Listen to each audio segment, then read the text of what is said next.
Hey guys, what's up? Welcome to another episode of the Small Business Surgeon Podcast. Guys, I'm super excited today to bring you the youngest guest ever on the show. It's a real treat to have him on here, and he's got an incredible story that I want to share with you guys. I want to dig in and pull some things out of this young man's brain. He is the top salesman now for Break Free Academy, having ousted our friend Drew B. Wilson from his perch over there. Guys, welcome Zach Sasser to the show. Zach, welcome, mate. Hey, thank you so much, Samuel. No, it's a pleasure, man. I've been looking forward to this show ever since you asked me a few weeks ago. So I'm looking forward to tell a little bit about my story, tell a little bit about, who I am, what I do, but also to share, some of the wisdom that I've picked up over the years from just hanging out with, super high producers and kind of the top dogs out there. So, dude, I love that, man. And I'm glad you're here. But before we get started, Zach, tell me, what did it feel like to knock Drewby off the top there the other day? How good did that feel, mate? Yeah, man. I mean, you're looking at me right now. I got a smile on my face. No, I mean, all love for him. He taught me a lot. Him and Ryan both trained me to learn so much, and I'm grateful for it. But I mean, it definitely felt really good, and it felt even better because I kind of knew it was going to happen eventually. But I always told Drewby, hey, I always told him, hey, whenever I beat you in top producer, I don't want it to be because you had a bad month. I want it to be because you had a good month and I just had a great month. And that's really what it was. We hit $1 million this month, which was fantastic. And man, it came down to the last minute too. So I think that's because Thomas has done such a good job of scaring you guys. You sell by scaring over there right now. Nah, not too much. But Ryan, I mean, I was out at the Dearly, so I didn't have too much reception. But Ryan, he was in both of our ears saying, he's telling me, Drewby's got some more, you got to keep going, you need 100K more. And then he was in Drewby's ear saying, hey, Zach's got, 3 or 4 more people coming, you got to keep pushing. So that does not surprise me at all. That doesn't surprise me at all. That sounds a lot like. It was funny because he told us that we always have a team meeting on Mondays. And he told us on Monday, and I was like, dude, I saw right through that. I knew you were just pulling our legs. So, so that leads me to my initial first question, man, because you're still a very young man. You're maturing at a very quick rate. What does a typical day around Break Free Academy look like for you? Yeah, man. So usually I get to the office about 9 o'clock. Are you one of these morning routine guys? Have you already had like 5 hours worth of work before 9 o'clock, or you just kind of roll in, man? No, so most of the guys at the office do have a routine like that. Thomas gets up super early. Ryan, they always go up to the gym, to Mark Zeke's gym. Me on the other hand, I don't really like waking up too early. I usually wake up about 6:37. I wake up, I eat some breakfast, get dressed, brush my teeth, kind of get ready for the day, and then I head out. Every once in a while, I'll wake up and I'll be like, hey, I woke up pretty easy. I'm gonna go to the gym early and kind of knock it out. But usually I like working out in the afternoon anyways, especially since I've been doing boxing. That's kind of the only option since doing boxing. So, nah, man, I don't wake up at the crack of dawn like the other guys do. We got to get on to boxing later, man. I think we got that in common. I love to box, but so you get into work about 9 o'clock, and then what? You just hammer in Facebook leads, or give me an insight into how your day works. Yeah, so usually right about 9 o'clock. Monday's different because we have a team meeting at 10, but every other day is usually the same. So I'll get into the office usually about 9 o'clock. Kind of set my day up, plan, hey, this is what I want to do. So right here, I got a sticky note with kind of like the top 4 things that I want to do for the day. Kind of like if I get those things completed, then the rest of the day will be counted as a win. So I kind of lay out my day like that. And then I kind of just get straight to it. I'll check my emails, look for any leads that came in over the night, start reaching out to them, start following up with other people. I have kind of like my CRM set up for people that I need to follow up with right now, next week, kind of later on. So I'll start with the most recent ones, kind of check in with them. And it's not really, hey, are you ready to buy it? It's kind of just like, hey, what's up, man? What can I help you with? So I just start checking in with people and kind of set those replies up for later in the day, because I mean, I sell to high performers, elite business owners that they're super busy. That's So true. Yeah. reaching out to them early in the morning, giving them the whole day to reply, it seems to work out pretty good for me. And me, you sold to me as well. Don't forget that. For sure. So, what I like to get out of this podcast is little stuff that my audience can take away and use to further their businesses and improve their stuff. And I know that you guys over there at Break Free Academy are super big on something Ryan has coined as permission-based selling. Right? Can you take us through what a permission-based sale would look like as opposed to a typical cold call trying to sell some stuff? Yeah, man, for sure. And I think this is actually going to be a huge golden nugget for all of your listeners, because this kind of takes the stress and the anxiety out of selling, because you're not showing up to the office and being like, hey, who am I going to sell to? I got to make 100 cold calls. I'm going to hate my life at the end of it. It kind of takes all of that out of sales. Dude, Glen Ross was pretty depressing when they were all sitting in there just hammering leads over and over. And I think it rained the whole movie, didn't it? Yeah, no kidding. So there's an easier way, right? For sure. Yeah, for sure. So I mean, I've done it the hard way. I grew up in an entrepreneurship family. So I started, my dad had a roofing company. So I started selling roofs at probably like 15. Oh, nice. Imagine that, dude. Imagine being 15, and I had long hair at the time. So I had a little ponytail in the back. Oh my goodness. I shouldn't have told you that, because now you're going to go dig up those pictures. But I'm not. No. No, we won't do that to you, mate. But yeah, tell us a little bit more before we get lost in permission selling. Tell us a little bit more about the history of Zach and the history of your sales. Because I now I'm trying to imagine you as a 15-year-old with a ponytail trying to sell me a roof. I'd probably throw rocks at you, to be fair.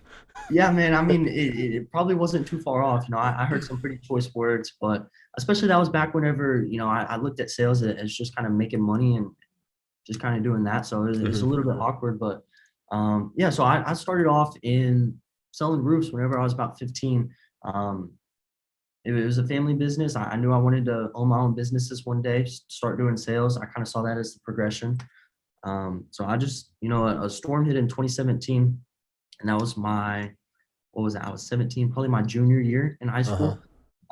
So it hit my hometown. So I was just reaching out to all my friends and family. Hey, let me come give you a free roof inspection. Insurance will cover it, all that sort of stuff. I started doing that. I door knocked, and man, I got to tell you, that was probably the best start that I could have gotten, because whenever I got here to Break Free Academy, I kind of already had that rough and callous skin. I was used to people throwing doors in my face and throwing rocks at me. So nah, man, I'm forever grateful for that. Plus, I mean, it was good money too. Roofing, there's tons of money in it. Some of the richest people I know are roofers. So, no, it was pretty cool. I started with that. I was working at Chick-fil-A. That was kind of like my family's place, because we love to eat Chick-fil-A. So we always got free food. We played football, so we would always go by and just eat a bunch. We were just teenage boys. So I ended up quitting Chick-fil-A and going all in for sales. And then, yeah, and kind of my next sales job from there was I started doing digital marketing. That's kind of why I plugged in so well with Apex, because I already had a background in digital marketing and Facebook ads and all that sort of stuff. Right. So I already knew what I was talking about. So I kind of went into that, started a digital agency. I think it was right about 18 whenever I started that. Started generating leads for my family's roofing company. Did pretty good at that. And then that's whenever kind of the BFA opportunity came, and I've been here for 18 months. So a little bit over 18 months. Dude, so that's a lot to unpack in such a short space of time. I'm really curious. Tell me what motivates you, man. How does a kid like you see all these guys all around you? Is it difficult to stay motivated, or is it, man, it seems to me like it must be a fast track. No, yeah. So motivation every once in a while, motivation comes and goes, but motivation really is not an issue for me. I'm always surrounded by people that are pushing me.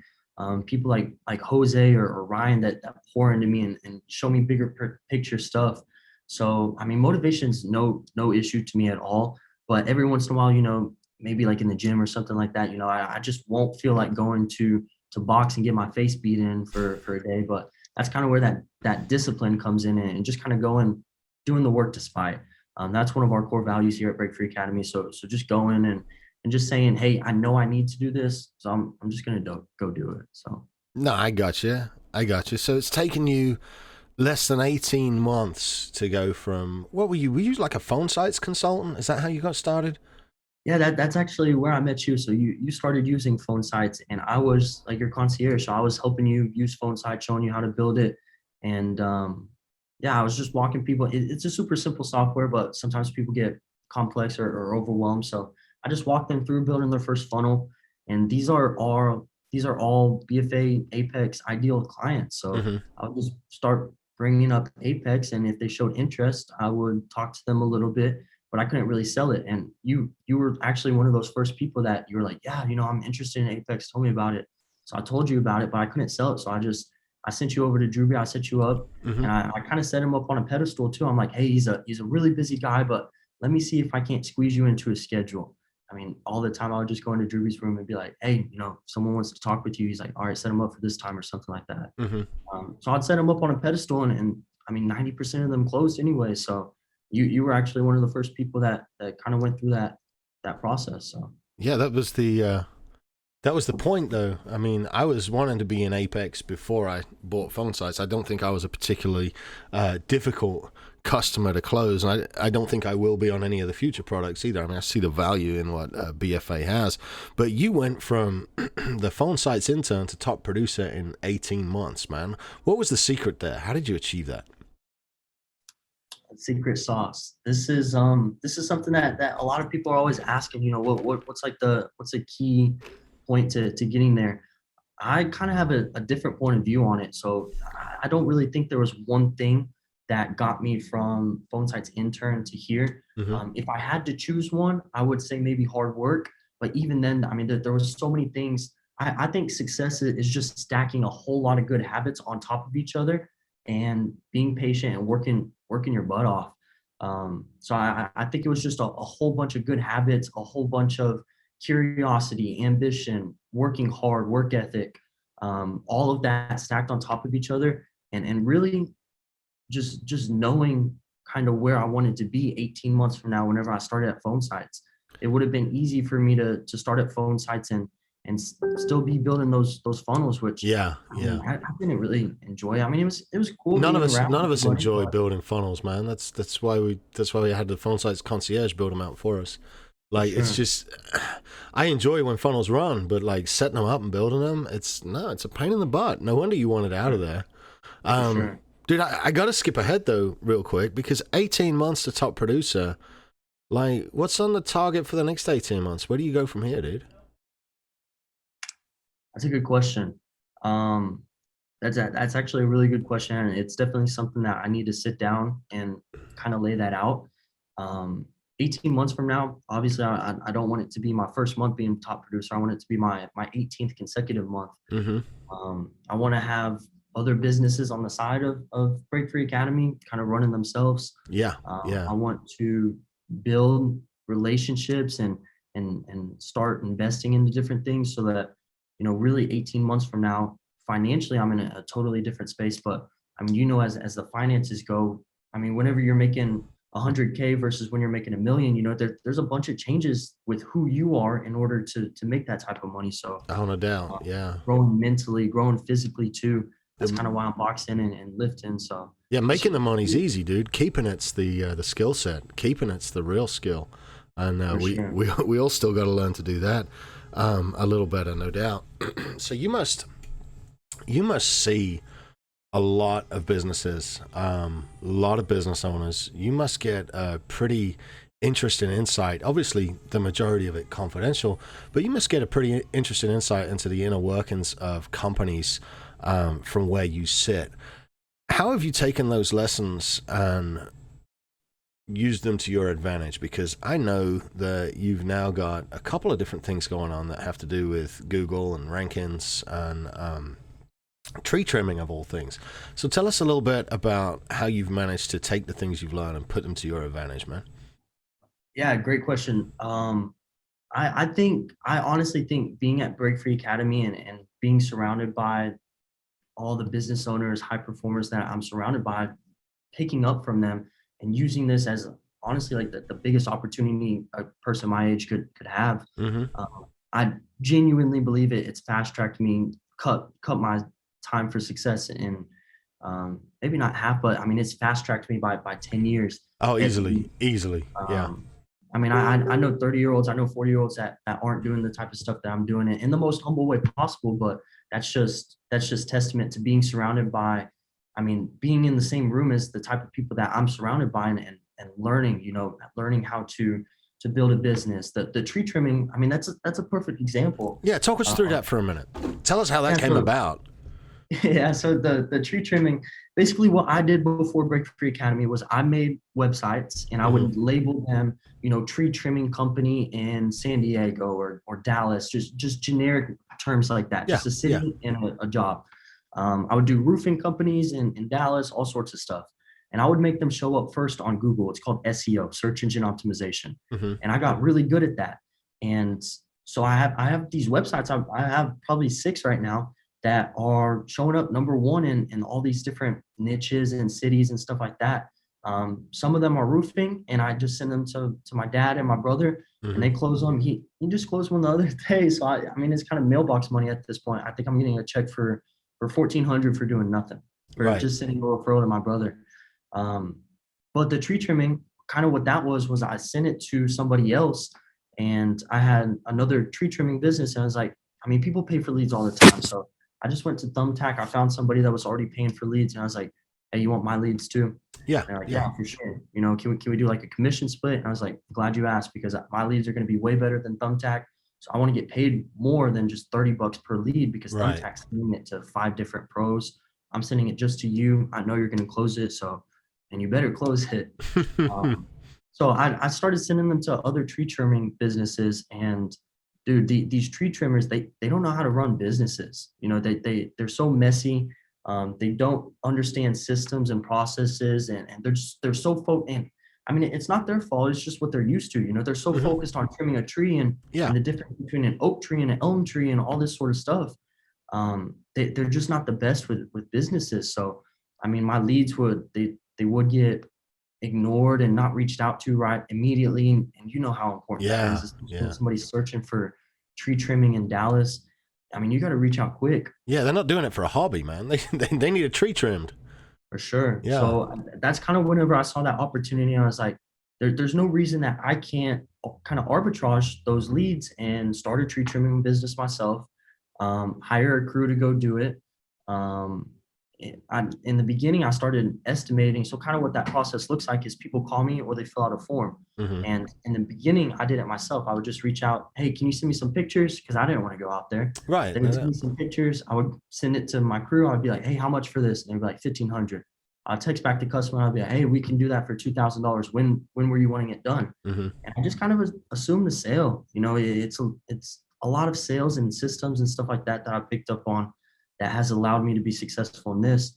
And that's whenever I realized, the way I reach out, the way I get pictures, the way I schedule a job, I can hire somebody else to do that, maybe split the commission with them and free up my time for Breakthrough Academy. Because it started, I did it probably for a week, and I noticed my sales kind of drop off, and I don't want that to happen. So I ended up hiring my mom, actually. I just pay her 50% of whatever we close. And I mean, it's just mailbox money. I just had some checks pulled up on the desk, and Thomas walked in and he's like, is that your tree trimming business? And he was just talking to me about it. I was like, yeah, dude, I literally do nothing but count checks for it now. My mom runs everything. And then the crews cut the trees and remove the trees and all that sort of stuff. Dude, you've done really, really well. Man, I love the fact that you've just got multiple streams of income already at, what are you, 21, 22? Yeah, I'm 21. At 21, man. I love the fact that you've had the ingenuity and the foresight and the wherewithal to set that shit up, man. I think that's just really cool. As you get to see inside other people's businesses, the one thing that you said about the tree trimmers that really stuck out was, they can trim trees, but they don't know how to run a business. And looking at your exposure to entrepreneurs and small business owners, a huge part of successfully moving from employee to business owner is mastering, or at least having a really good comprehension of the sales process and how to generate a lead and how to turn a lead into an appointment, how to turn an appointment into a sale. In your opinion, Zach, where do most business owners and salesmen, where do they trip up and where do they fail in the process? What's one of the weakest areas that we can have my listeners go out to work on and improve their skill sets? Yeah, great question. So I would say there's probably going to be two. So the first one is probably not being good at sales and thinking sales is going out cold calling 100 people, kind of like that boiler room style sales, and just I mean they're mad at the end of the day. They didn't make a sale because I mean they just don't understand kind of the psychology behind sales. I mean, sales is nothing more than solving problems and kind of being that person that people can know, like, and trust and solving their problem. So in Apex, this is something cool. I really don't do business with people that pitch me or anything like that. I do business with people that, I just think they're kind of a cool person. A great example of this is Adam Neese. He's my credit card processor. He's just a cool dude. He played football. He's a younger dude. He's really successful for his age too. So I just think he's a cool dude. I just reached out to him. I'm like, hey, you're doing my credit card processing. Set me up for that. So I think kind of that permission-based selling, I think that plays into it. But just being a cool person and kind of understanding the psychology behind sales, I think that's a good one. And the other one is probably once you get good at sales, kind of staying in that position and not realizing there's another level to it. And that's whenever you got to start learning more skills, which is systems, processes, stuff like that. The cool thing about the tree business is I kind of went straight to that level. I never learned how to trim a tree or anything like that. Right. Just focused on the systems. And one of the best dudes that I know with these systems is probably Keith Pike. He's one of our executives. He has the #1 Remax broker in the country. He has a mortgage brokerage, so he doubles up on those commissions. He has an insurance company, so he triples up on those commissions. Trying to talk him into doing a roofing company because, I mean, if his team's doing 2,000 houses every single year, every once in a while they're gonna fail inspection because of the roof. I mean, if he can get millions in revenue just from his agents' roofs, I think that's another income stream. But focusing on the systems, I think learning sales, that's going to be the first skill for you. Once you learn that, then you're good to go. And then the second one is going to be transitioning, kind of working on your business instead of in your business, and becoming that business owner instead of just a one-man show. Dude, that's a great answer. I really want to dig just a little bit more on the sales skill set. What's the most important, or the couple of most important things that you can give to my listeners right now for them to go work on to get better at sales? Okay, so I'm sure you've all heard, have a tough skin. You have to go through the nose to get the yeses. Another good skill for me is looking for a blue ocean. So this is good one. something that people don't focus on, and this is something I've thought about. If the world ended today and Ryan walked into my office while I'm on this podcast and is like, dude, get the fuck out. What would I do? What would I go sell? And I was thinking, all sales is kind of the same, but it's not at the same point. You can learn something, but what I would look for is I wouldn't go sell, I don't know, I wouldn't go sell houses or I wouldn't go sell credit card processing or roofing or something like that unless I knew of a marketing angle that I could kind of get in and just kind of exploit, something that set me apart from others. I think that's crucial to my success at Break Free Academy is honestly, our program is unlike any program out there. So it's a blue ocean for me. People can be like, hey, I'm thinking about buying Cardone stuff, or I'm thinking about buying into this program. I just kind of tell them, hey, this is why we're different. And it just kind of makes it a no-brainer. So I think being in a blue ocean and having an angle that you can attack sales at, automatically that's going to set you apart, and that's going to eliminate a lot of frustration because you're not having to go out and compete with people that, maybe their product's better than yours. Just make sure you have the best product out there. I think that's a really good one. Dude, that makes life a lot easier having that space to run, and not being in the red water with all the rest of the sharks, man. I like that answer. And for those of you tuning in, I didn't brief Zach on any of these questions. He's just answering them off the top of his head, and he's doing a wonderful job. But I'm totally putting him on, on the spot here. Why does nobody like calling leads, Zach? What's up with that?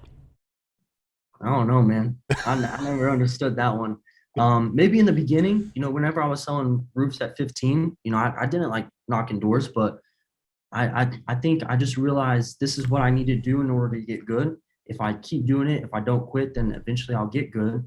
And really, and the hard stuff's what makes us better. The hard stuff's what improves you. Getting outside of that comfort zone. So just kind of knowing that and doing it anyways. I guess, I don't know. Maybe people are soft. Maybe they don't want to do the hard stuff. Nobody wants to do the hard stuff. I never understood it. I just know that if people call the leads, they got a whole better chance of closing them. It just, whenever I've built sales teams, that was the biggest resistance I ever felt was, hey, did you call your leads today? Oh, not yet. Like, what the hell? Come on. What do you mean? Yeah, you don't exactly. Like money? So, we've all got specific ways of when that first text notification hits, the first email notification hits, and you've got a live one on the line, you've got a lead come in. Tell us, man, because we've all got different processes, we've all got different setups depending on what industry we're in. Me being in real estate, I've got a very comprehensive automated lead follow-up system, and then as that follow-up system trickles through, as people respond to the bots, then it comes over to the live side, and me or one of my guys will take over and start interacting with the client. Can you walk me through the life cycle of a lead in your ecosystem and tell me from the minute you get that first little ping that says, hey, we got a Phonesites form filled out here, what does the life cycle of that lead look like, and how long does it take you to close it, dude? Yeah, great question. So I think there's kind of two aspects to that. So sometimes I get leads in my inbox from Ryan, from people filling our jointheapex.com funnel. Yeah. And that's basically them saying, hey, this is where I'm at. This is where I think y'all can help me with the most.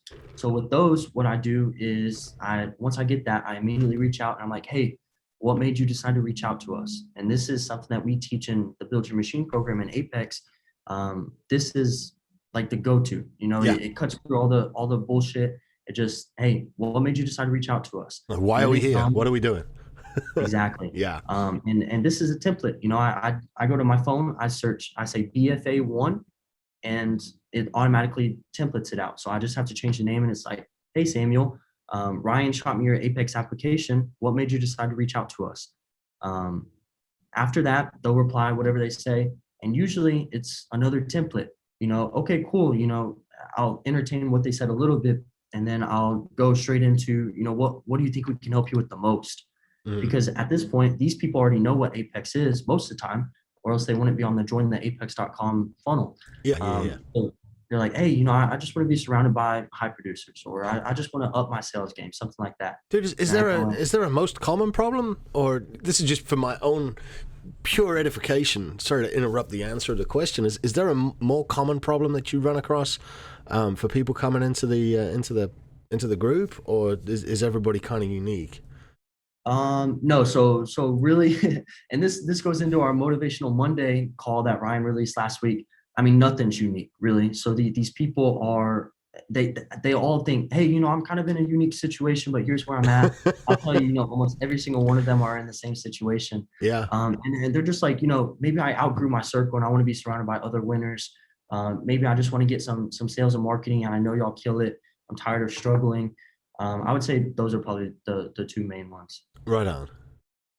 So we're now we're interacting with a lead. We got one on the hook. We're interacting with it. So where do we go from here? Yeah. So the next step, what do you think we can help you with the most? And then whatever they say is kind of what I focus on, telling them how Apex can help them. So if they're talking mostly about the network, I'm going to talk mostly about the network. I'm going to say, hey, there's kind of two aspects to Apex. And once again, this is a template. So I search, I think it's Apex breakdown, and it just types up like 1,200 words. and I'm kind of giving my game away, and people are gonna be like, "What? You didn't type that?" But I mean, Dude, when you're having a I do it all conversation the over time with and over, shortcut keys. It's the same, like it's the same with clients when they come in. There's a set of questions most people have, and I do it. And I picked that up from one of Ryan's classes. Like I've got shortcut keys for answers to questions. I got shortcut keys for different email accounts. All of it. I mean, it makes sense. Otherwise, you're just sitting there typing the same shit out over and over and over. exactly. It doesn't make sense. And whenever you're answering the same, maybe 5 out of 10 questions every single conversation, it just makes sense. Always look for those systems and those processes that you can implement. Amen. But yeah, so I kind of focus, hey, there's kind of two aspects to Apex. On one side, you get the training, which is awesome. Don't get me wrong, but where I think most people get the most value is going to be the network, being surrounded by these type of people, picking up on this type of stuff. And then I was in with the question, does that make sense? Yeah, that makes sense. Okay, cool. I mentioned a few different levels. Once again, it's a template. I mentioned a few different levels. We got Apex 1 for salespeople, Apex 2 for business owners, Apex 3. I mean, they're already built a business. They just want to scale it. Right. Which level do you think, once again, a question, which level do you think you'd fit in the best with? And I tell them the price in that too. I'm like, Apex 1, it's 2,500. Apex 2, it's 10K or 1K a month. Apex 3, it's 50K or 5K a month. I tell them the price right there so that I let them tell me, because I mean, there's no sense in me selling somebody on Apex 2 if we just need to get them in Apex 1 because they literally don't have $10,000 to drop on this program. Right. So I tell them the price, and then the stress is out of, okay, it sounds good, but how much does it cost? They just tell me, I think maybe I could fit Apex 2, but maybe I should start in Apex 1. I tell them, that's never a problem. We can always start you at like Apex 1, build you up, get you those sales coming in, and then take you to Apex 2. That's the whole idea of our program, is to help you win, help you level up, go through the programs. So man, I'll tell you, a lot of my sales are pretty similar. So let's talk about when it goes bad then. Let's talk about old Harold that fills out the form and doesn't answer the phone. How do you keep leads? How do you keep up with leads? And the most important question at the end of it all is, how do you re-engage a dead lead? And why is it a meme? Yep. So you already know the answer. But I want to hear it from you. You're here to educate my listeners, not so much me, but the listeners, dude. So tell us the process for re-engagement, and what happens when nobody answers the phone, because a lot of people, they'll get leads in and they forget they're spending $7 or $10 or $15, whatever it is, to acquire the lead, and they'll call them twice, and they didn't answer. Well, shit, that's that, and that's not only is it, I've not serviced somebody with a problem, I've not helped this individual, but it's also, I've spent, $15 on that fucking lead, and now I've got nothing. So it's more like, I love when things go right and we sell shit easily, but looking at it from a business training perspective and getting the most out of this for my listeners, I want to know what happens when the guys don't respond, and how you manage to keep up with all that, and how you get them to re-engage. For sure. So first off, I want to say, some people, like I said, I'm dealing with high producers. So sometimes they'll fill out the application. They'll say, hey, I did 10 million this past year. I did 20 million or something, an insane number. So first off, just understanding people are busy. Don't be annoying. Don't be like, hey, hop on a call with me. I'm not calling them every single 10 minutes trying to get on a call with them. I just reach out first day. Hey, what made you decide to reach out? Sometimes they don't answer. I would say probably 70, 80% of the time they don't answer. Second day, same thing. BFA 2 is my text shortcut. What I say with this one is, hey, Ryan shot me your application. I forget what I say. Ryan shot me your application. Just want to make sure we got you the help you needed. What made you decide to reach out? Once again, same thing. Day number 3. Hey, Mike, I got your application. Haven't been able to get a hold of you. If you'd rather hop on a call, we can schedule a call too. I'll attach my calendar below. I'm good either way. Just let me know. And usually I would say 80% have replied within those first 3. Oh, wow. And then after that, usually it's gifts, it's memes, it's the you good dude, or the I don't know, Pablo Escobar sitting waiting. Yeah. So I like the little meetings, gifts. So I like the little dancing African kid. The face I make when you answer my text messages, and it's the little I don't know dancing that kid. one. I I send gotta that one get that quite a one. bit. I'll toss it you in the group. All right, cool. But I use that one.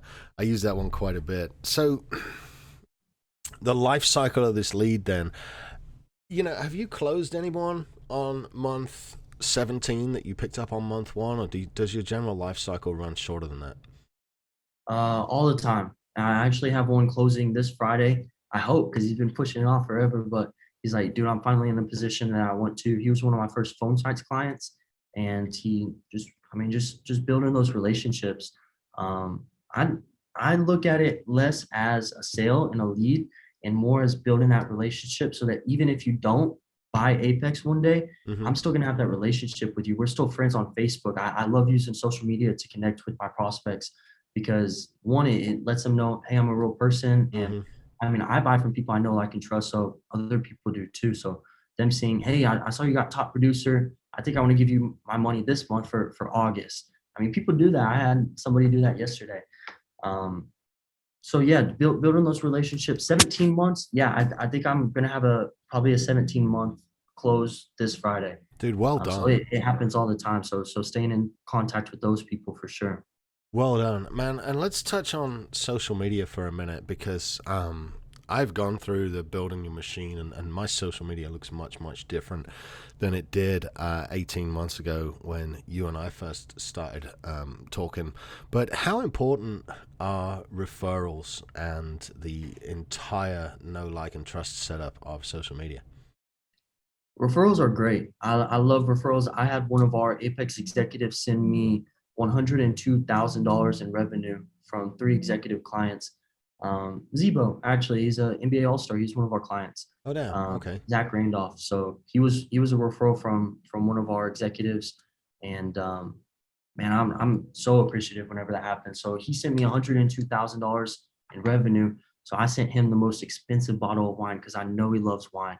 I sent him a bottle of wine to let him know, hey, I appreciate you, and anybody else you feel would be a good fit for our program, please feel free to send them my way. So referrals are huge, man. I love referrals. I love anybody that sends me referrals.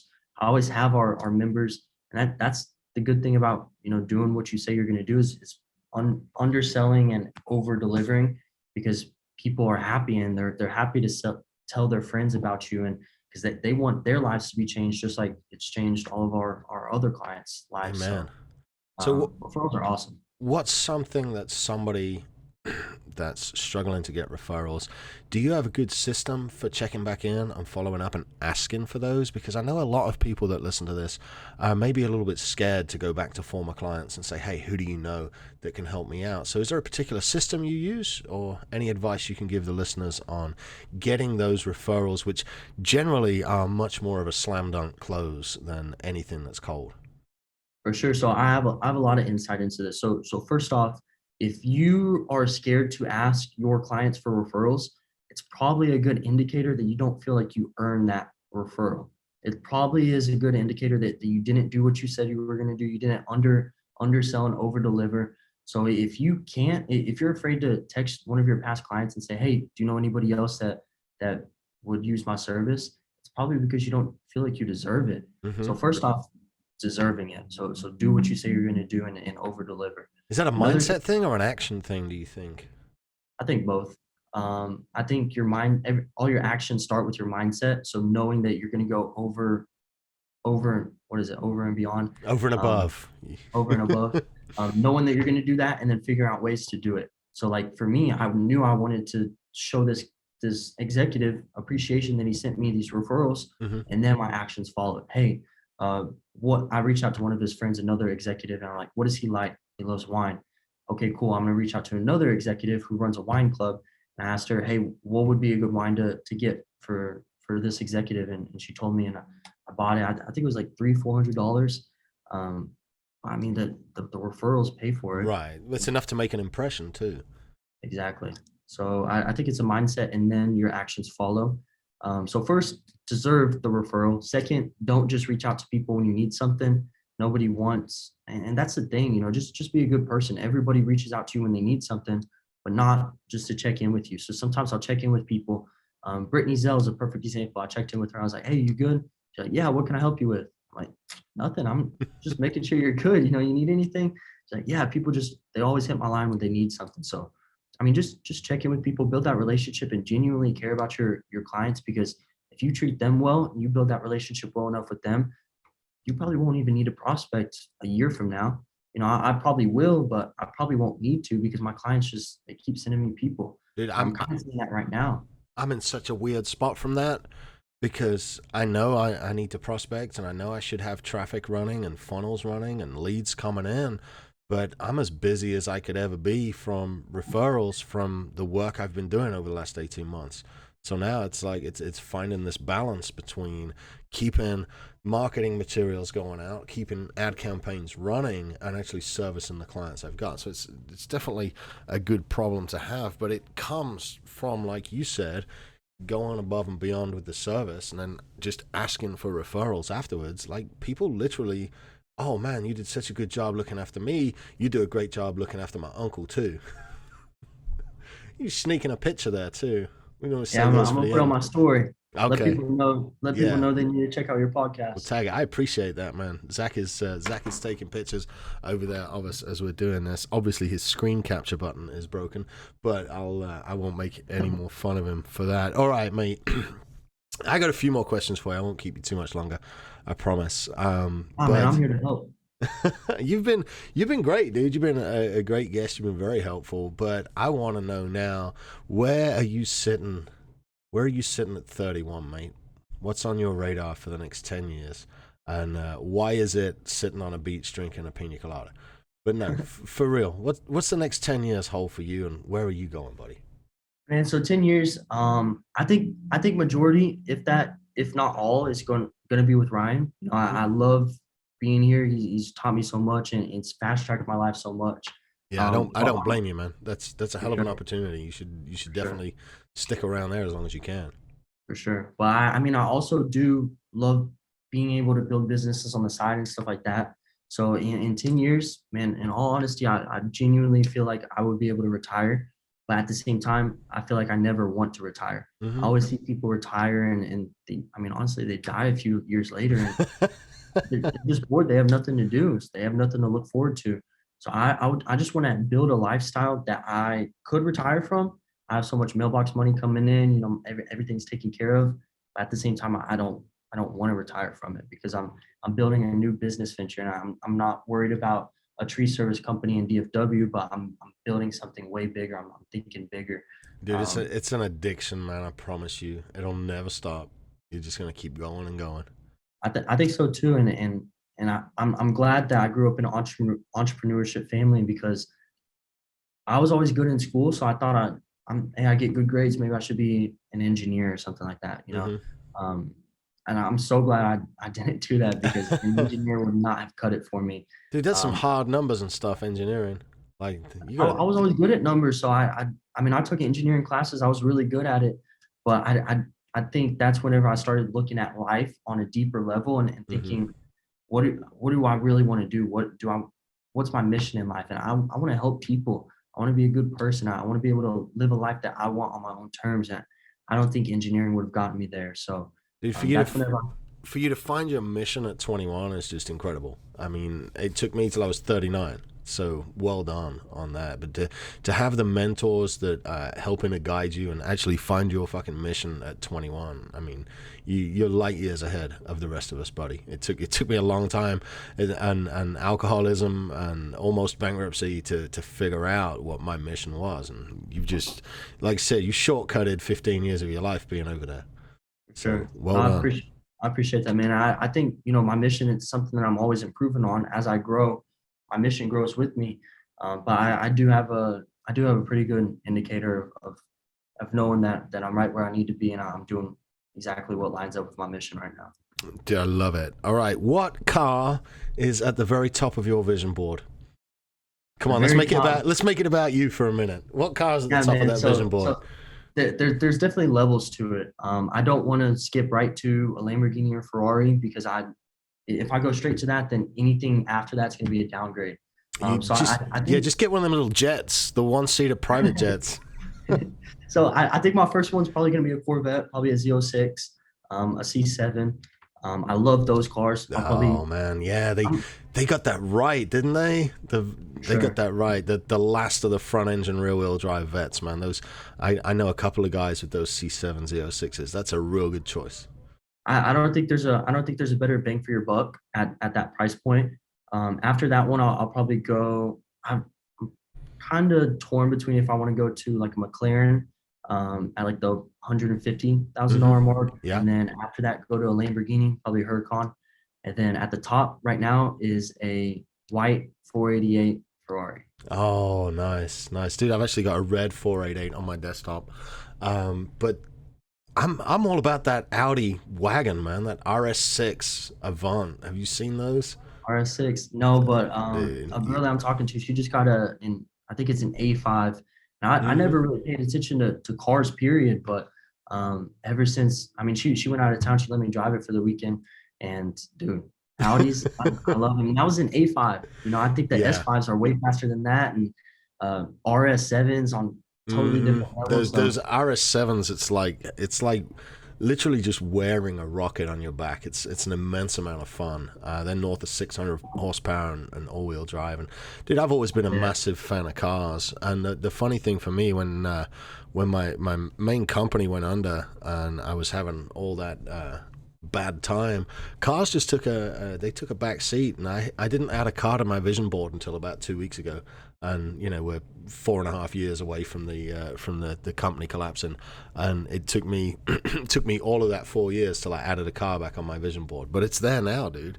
I, And I I think I think it's been in your vision board in your mind, just not on the actual board. Because whenever you first signed up with Phonesites, I remember you told me we talked about your whole story, kind of where you were at and everything that had happened, and you told me red Ferrari way back then. So oh that's why yeah, I always reference it. It's but not because you told me that's the past like, 2 months. nah, red Ferrari's like, I got to get some apartment buildings and some shit I lined might out. go with it. I got to get some I'm rental properties. I got to build my investment portfolio back up before I start messing with red Ferraris. sure. But my company can go lease an Audi within the next 6 months. So there's a whole there's a whole bunch of difference there. We're not looking at Sure. spending anything on a Ferrari yet. Jesus, I'll get all kinds of trouble if I had a Ferrari. But it's nice to know there's a few in the parking garage that we can sneak outside and go look at. Whenever we get to do that. All right, mate. I've got just a couple more questions for you before we get out of here. And it's been good just shooting the shit and getting to know you a little bit better, man. Because we've been putting this off for way too long. Man, this is a tricky question with your age, but I'm going to ask it anyway because you've got the experience to back it up. So if you had to go back and start over again and give one piece of advice to a kid starting out, be it in sales or be it in entrepreneurship, and maybe they're older than you, maybe they're just less experienced, what's one piece of advice that you'd give to somebody just getting started? Yeah, that's a great question, and it's definitely something I wish I knew maybe even a little bit sooner. I learned it pretty early, but I think I would say find a mentor, find somebody that's where you want to be. Mm-hmm. There's plenty of people out there. I'm kind of going into that mentor stage right now, where I'm looking for people that I want to mentor and people that I want to kind of be my protege. There's people out there that would love that. Ryan, he loves having me around because I'm kind of like his success story. He kind of Absolutely. gets to claim me because I'm growing up in his organization and he's building me. So I mean, people are out there that they want people that will just work hard and be coachable. So it's not too hard to find. I know every once in a while you'll feel like nobody's out there like that. I'll tell you, we got a whole network of people that would love to do Mm-hmm. that. So find a mentor. It's going to cut your success and think of it as an investment. It's going to cut your success and your what am I trying to say? Time in it's half. it's going to reduce the timeline. Yeah, it is. Yeah, so think of it as an investment. Even if you come in being an intern for Phonesites, making minimum wage and not really liking building funnels, think bigger. Think Yeah. about the people that you're in the room with. Think about the stuff that you're learning, and think about where you're going to be 18 months from now, but let alone 5 years from now. Well, having mentors has helped me advance a lot. I like to think, like I built 2 7-figure companies by myself, and how much different life would have been if on that second one I'd have set some ego aside and gone and found some mentors.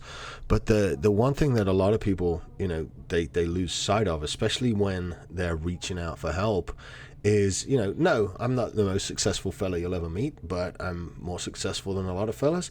And when somebody reaches out to me, I love nothing more than mentoring people and teaching them the things that I've learned and helping them shortcuts. So if somebody's out there that's looking for a mentor, a lot of guys, once they get to the top of the hill, they like to turn around and give back. Do you find that? I mean, I know you see that in Apex all the time.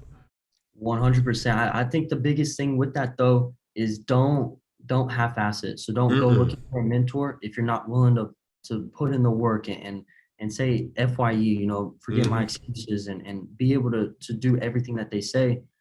Because that's one thing that I hate and I love. Somebody comes to me and they're like, hey, can you help me with this? If I know that person's an action taker, I've got so many people I follow up with trying to get them into Apex and they're just not at that level yet. I'm pouring into them. I'm helping them make some more sales. I'm helping them level up, because those are going to be my biggest supporters whenever they get into Apex. They're going to send me the most referrals. Absolutely. So helping those people come up, but at the same time, I always get people that, and you can tell by the way they're asking these questions too, is they're just trying to find a shortcut to success. They're not willing to do the work, and those are the people that I kind of just brushed off and I don't help. So make sure that you're ready for that and you're willing to put in the work whenever you do think you're ready for a mentor. Hey man, there's nothing more frustrating than as a mentor giving people things to do and setting them homework and then coming back the next week and nothing's been done. There's nothing more frustrating than that. All right, my friend, do me one favor. Tell everybody listening where they can find you online and also where they can contact you to join Apex and learn a little bit more about what we got going on at Break Free Academy. For sure. So as far as finding me, I'm probably most active on Facebook. I'm on Instagram too. But hold on, I think someone's calling. Popular as well. Can you hear that? Oh yeah. Yeah, someone's calling. Sorry about that. It's all right. We're not going to edit it out. Don't worry. This is proof that Zach's actually popular, guys. No, as far as finding me, Facebook, it's probably going to be facebook.com/real Zach Sasser. So it's ZACHSASSER. Instagram is going to be Sasser21, and shoot me a message on one of those, Facebook or Instagram. I see all messages that come in. Okay. Most of the time I reply to, as long as you're not one of those people asking for free information and not willing to do the work. But those are going to be the best places to find me. Those are going to be the best places to connect with me about Apex too. I mentioned the join the apex.com, but I mean, that goes to all the sales reps. So just shoot me a DM and I would be happy to answer any questions, explain what our program is. And yeah, no pressure with me. There it is. That permission-based selling that we talked about. I am going to put those socials in the show notes and make sure everybody's got a way to reach you. Is there anything else you'd like to add before we close out, my friend? Man, I would say anybody that's listening to Samuel, you're in the right place. Listen to this dude. He knows his stuff, and he's a killer, and all he wants to do is help people, and he's well on his way. So he's somebody that I look up to. So he's definitely somebody that y'all should look up to too. Oh man, that was super kind and totally unexpected. Thank you. Guys, I want to throw a huge shout out to my buddy Zach. Zach, thank you for coming on the show and thank you for dropping so much knowledge in such a short amount of time. Huge congratulations as well for not only being my youngest guest, but also being the youngest top seller ever at Break Free Academy and breaking some records over there, mate. So well done. Be sure to look out for this guy and run over to his socials, give him a like, give him a follow. And if you're interested in learning a little bit more about permission-based selling and about these likable, attractive characters that these guys help build, reach out to him because it really is worth every penny. All right, guys, a huge thank you to Zach, and we will be back as always with Friday Fire this week, and you'll have a wonderful week. I'm about to pack up, head to Dallas, and go be a part of Apex Live and go experience that. So I will see you guys with this week's Friday Fire. Thank you so much for listening. Stay safe.